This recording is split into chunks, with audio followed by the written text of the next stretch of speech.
இந்த எபிசோட நாம இயக்குனர் ஜி.என். கிருஷ்ணகுமார் இயக்கத்தில் வெளிவந்திருக்கிற அனந்தன் காடு படத்தை பற்றி பார்க்க போகிறோம். இந்த படத்தோட கதையை பற்றி பார்த்தோம்னா, தமிழின போராளியான ஆர்யா இலங்கை இராணுவத்துடனான மோதலில் தப்பித்து கேரளாவில் தஞ்சம் அடைகிறார். அங்கு கேரள முதலமைச்சர் விஜயராகவனுக்காக ரகசியமாக இயங்கி வரும் இந்திரன்ஸ் தலைமையிலான கூலிப்படையில் இணைகிறாரு. காட்டிலேயே பதுங்கி குற்ற சம்பவங்களை ஈடுபட தொடங்குகிறார். இதுக்கிடையில் தமிழகத்தில் இருக்கும் ஒரு முக்கிய பிரமுகரை கொலை செய்ய கூலிப்படை ஏவராரு விஜயராகவன். இந்த கொலை அரங்கேறும் முன்பாக ஆர்யா ஒரு கொலை செய்து விடுறாரு. அதன் பிறகு ஆர்யா என்ன ஆனாரு, கூலிப்பணிலை என்ன, இதாங்க அந்த படத்தோட மீதி கதை. அளவான நடிப்பால் அசத்திருக்காரு ஆர்யா. ஆக்ஷன் காட்சிகளில் கலக்கியிருக்காரு. அதில் நினைந்த அவரது ஆர்கோஷமான நடிப்பு கவனிக்க வைக்குது. யதார்த்தமான நடிப்பை காட்டி ரெஜினா கசான்ட்ரா, நிக்கிலா விமல் கவனிக்கிறாங்க.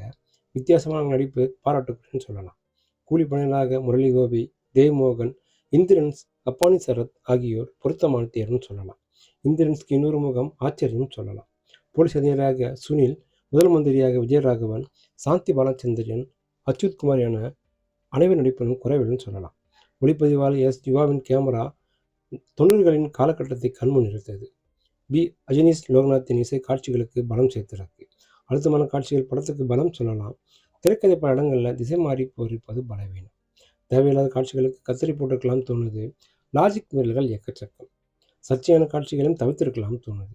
உண்மை சம்பவங்களை மையமாக வைத்து எடுக்கப்பட்ட இந்த கதையில் சில கமர்ஷியல் விஷயங்களை புகுத்தி கவனம் வைத்திருக்காரு இயக்குனர்.